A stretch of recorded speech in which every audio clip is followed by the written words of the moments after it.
Hello everyone, my name is Vidya. Today I'm going to be talking all about schemas. I'll start off with the importance or the benefits of having schemas in place, and I'll also get more into the way the schemas are currently being used. So a little bit more about myself. I currently work with Vanguard Australia, and my background has been mainly on enterprise integration platforms and distributed systems. These days, I've been spending a lot of time on event streaming, and I've also created the Kafka where I share my thoughts on Kafka. So this is what I'm going to be covering today, mainly what is the actual need for schemas, and then I'll get more into the way the schema has been managed in the web services world and event-driven world. And I'll be talking a bit more on the event streaming, and we'll see how complex it is to have a system in place to manage the schemas. So starting with the actual problem space, what is the need for schemas? So let's assume we have a service that's exposed to a customer to place the order. And we know that in any enterprise, we always have the need for different services coming along. So in the same way, let's imagine a service B comes along. And in this scenario, maybe the analytics team wants the data from service A to generate a report. And we have the service A communicating with service B, the kind of the data that they're going to receive. So all good here. Now comes the scenario where service A realizes the need for another field key D, and in this scenario it may not impact service B, and service B might ignore this field, or they might just implement the changes to use this field. Then service A makes another change. They remove the key C, and now we can see that the service B is broken.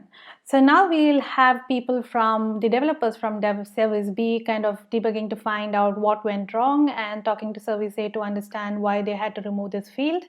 And sometimes I've seen the service A going back and reverting the changes, or sometimes service B surrender to this and they might just go and make the change, and service B is all up back again. Now in this way, we know that in any place we'll always have the need for many more services, and in the same way, let's imagine another service, maybe a shipping service C comes along. So in any of these breaking changes like this, we are having two different services broken now, and we'll have people from these two services trying to figure out what went wrong, and talking to service A to figure out what is the real need for taking this field off, and they'll work towards getting this fixed. So in any enterprise, we have a lot of services relying on the data from a service, and in this kind of world, if we don't have a way to communicate the changes, we will always end up in a way like this. So that's when we realized the need for schemas, and here comes the schemas to our rescue. So let's look back at the same example that we were talking, where we have service A and service B. Now we want the data being communicated, and here we introduce the schema or contract in between. Now service A says this is the contract, and you can expect the data based on this contract, and all good. Service B exactly knows what to expect, and they can have validation and certain things on that. Now let's look at some of the examples of the schema. So one of the example is like a XST that we have here. We have three different fields, and when the payload comes along, you know what exactly to expect. You want a first name with which is a string, last name string, and age in an integer. And the same way you have a JSON schema as well, so depending on a JSON payload. And now having a contract in place enables us to have versioning. So suppose we have a scenario where service B, like how we said earlier, service B could be the analytics team where they say, we are good with the version that we are using now, and then shipping service C comes along and says, it'll be good if we can get one more field, or this data will be useful for us. And in that case, service A can say, okay, maybe I can expose both version 1.0 and 1.1 so that consumers who have a different pace can still have the data accessed. So this way we realized the benefit of having schemas or contracts in place between services. So this definitely improves the data quality, and this enabled us to have versioning. And we are able to see that schema or contract is the best way to even document your interfaces. So even before you start the implementation, or if you want to share with the consumer services, or even before they start making the changes to incorporate these new contract changes, it's always a way they can see what they're going to deal with. Now the last one is it enables contract testing. So contract testing is not a new concept, but I think these days we are more conscious about contract testing, and I'll talk about it in my upcoming slides. So let's see how schemas are being used in the world of web services.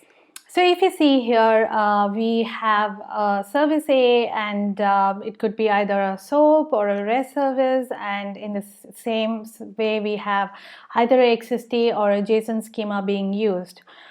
And if you look at the SOAP web service, this is the way we used to always go about with a WSDL first approach, where we define the operations, the schemas, and some of the security aspects, and everything being documented and specified upfront in the WSDL, and we used to generate code out of this. And the same way for the REST services as well. If you see, I've seen these days everybody relies on a schema first approach, and we have been completely relying on the API specification languages like OpenAPI and RAML. And if you see here, the way we have having the API specification, it's more like we know what to expect from different endpoints, what data is going to be exposed, and how it's going to behave in different scenarios, what are the responses, what are the response code you can get.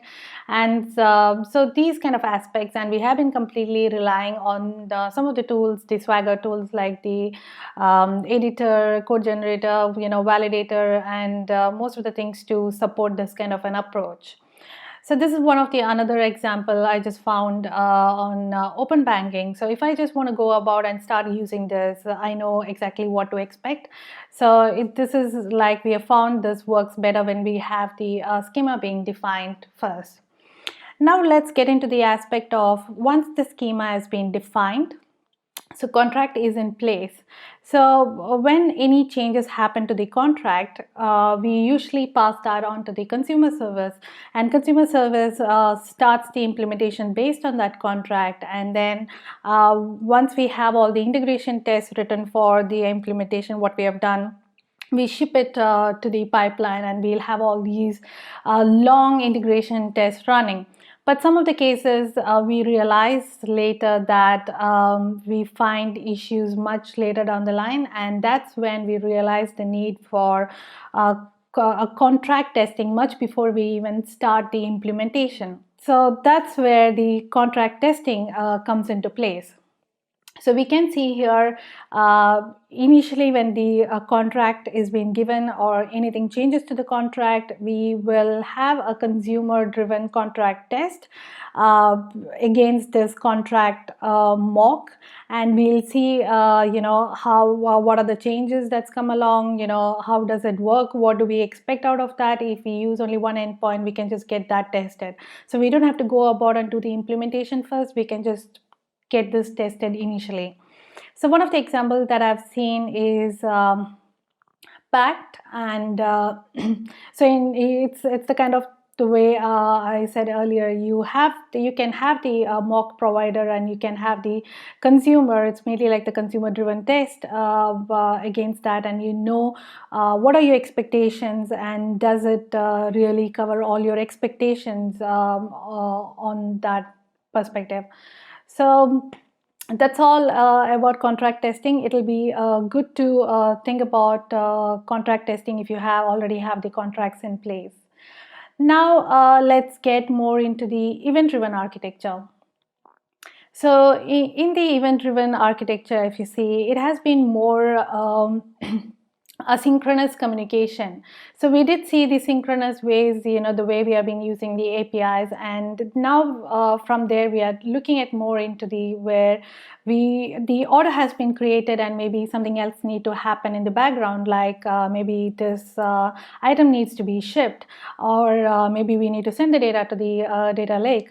Any such thing. So something that has triggered, an event came along and that has triggered a number of different things. So it's more asynchronous, and in that world, initially we came up with the queuing, and in the queuing world, it's more like command driven. Maybe service A says, can you go and do this? So in this scenario, service A knows exactly to whom the service A is talking to, and service A would pass on the contract that they are using to service B, and in this scenario, the service B knows exactly what to expect, and service B will also have a few validations being done on that. And if anything goes wrong, in the queuing world, we always put it onto the data letter queue, and we analyze it later, or maybe reprocess it later. So let's look at one of the example here. We have service A and service B, the same scenario, and we have the contract being shared earlier. So that's the order XST that you can see there. And when the shipping order XML comes along, the service B validates it against the schema that's been provided. And like I said, if it's some other payload, something quite not right when they did a validation against the XST, then you might just put it onto a data letter queue. That's all for the event-driven side. And now let's see the event streaming. What is event streams? So it's all about capturing all the possible events and having the capability to store them, and having the ability to process them on the fly. So that's what event streams is all about. Let's get a bit more into it. So in the event streams, it's a bit different to the way we have seen with the queuing world, where any consumers come along and they consume the data, and the data is gone from there. So that was the real need for us to actually put it into a data letter queue, because we need to store the data somewhere if something goes wrong. Now, if you look at the way in event streaming, any data that's coming along and comes to the stream or topic, and the data is stored there. So what that means is any number of consumers coming along. Suppose the shipping service comes along and starts reading, consuming from one stream, and then maybe after a while the analytics, the service B comes along and it says, I want to read from the beginning. So it's like different consumers can come and get the data in their own pace. And another possibility here is, because you have the data still retained there, if anything goes wrong, you have the capability to replay that. And that's how it's a bit different to the way in the queue aspects to how the event stream is. Now, another aspect is event stream processing. So once you start processing the data from the topic or stream, you can have the capability to analyze them on the go. So these earlier what we used to do, we used to push through data, and anything we'll push it to the data lake, and we'll have the analytics team finding insights and sharing it. Maybe it might take another 2 days or maybe 1 week to even come out. But now it's more about like we can analyze it on the go, and maybe based on what we found right away, we can trigger another event to do something else. So that's where the processing capability comes in. And some of the good examples of streams are Apache Kafka, AWS Kinesis, Google PubSub. And if you look at the stream processing, we do have Kafka streams, KSQL, Apache Flink, and Apache Beam. So to what we have discussed here on the event streams, where we have different producers and consumers consuming data at different pace, and it could be like data a bit different still existing on that stream. So here we cannot really survive with the kind of the way we have been managing the contract in the event-driven, the previous site that I showed. So that's when the rise of Schema Registry. So let's look at how the in the world of event streams it's going to look.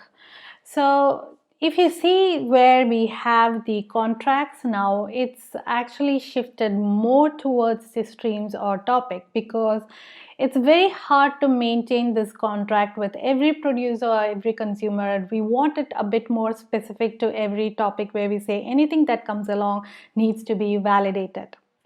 And since we have the data, we might have the data with different schemes at the moment in a topic or stream. It needs to have the capability to kind of, even if they produce with a newer schema, the consumer should be able to read with the older schema. So there are different aspects that we'll have to think about in this space. So let's look at how Schema Registry works. So in Schema Registry, when you have a topic, you'll have to register a schema for that particular topic with the Schema Registry. And every producer that sends the data has to initially get the schema ID, and then send that data along with the ID, and the same way with the consumer. So in this way, they will able to be ensure that even though the schema is changed or the schema evolves, we still have some way to figure out the consumers still be able to come and consume the data. So let's look at one of the examples from Kafka, and this is Confluent Kafka Schema Registry. So in here, if you see, we have the Schema Registry on top, and there are different data formats it currently supports, and we have the Kafka topic in the middle, where the producer, if it's the first time, it might just go and register it, and it'll get the ID, and along with that, the serialized data has been passed to Kafka. Now, the same way the consumer gets the ID, and it deserializes the data once it consumes. So now let's see what happens if the schema changes. So that's where in the schema evolution there are different patterns like backward and forward compatibility. So to give a brief about that, let's take an example where we have a schema being defined, and the producer has been using that schema to produce data to the topic, and then later on then there comes a need to make the change to that schema. Maybe we need to add a new field. And what happens if the producers start publishing with this new schema? And so in the topic, we will currently have the data that was published with the old one and the data that's published with the new one. So the consumers, if they're using the old one, they should be able to consume the data the producers have still sent with the new schemas. I'll talk about it a bit more when I'm showing the example. Now let me show a very simple example here. This is a row schema which has just two fields in there, human address and status. So I've just defined the schema initially, and now we can just go about register the schema. I've just used the Confluence schema, the control center, and otherwise you could use the Schema Registry API, or you could directly, once you produce it, could auto register as well. So let's look at the producer code. That's the parking events topic, and schema registry. I have the local being configured, and the parking address, if you see there, that's being generated from the Avro schemas. And let's see what happens once we send this data. So it's been sent successfully, and it's all good. Now let's see what happens if I'm going to go and change the schema. So the scenario that I said earlier, where I add a new field, that's parking ID, but I don't have a default value in there. So the by default you have the backward compatibility being configured, and what happens in this scenario when the producer produces the data with this new schema and there's no default value in it, the consumer tries to deserialize the data, it doesn't know what to use for that particular field. So that's where then when you have some changes coming along like this, it's very important to think whether it is backward compatible or forward compatible, and you need to have your schema evolution or the schema changes thought upfront. So now in this scenario, like I said, since I don't have the default field, I could directly go and check in the schema registry if it's compatible, or these days I think there is a Maven plugin to do the compatibility check. But here I'm just directly going to send it from my producer, and let's see what happens. So I get a 409 expected. So schema being registered is incompatible with an earlier schema. So like I said earlier, it's when we have any more changes coming along to the schema, it's pretty important to think through this evolution perspective, whether it's backward or forward compatible. So that's all it is.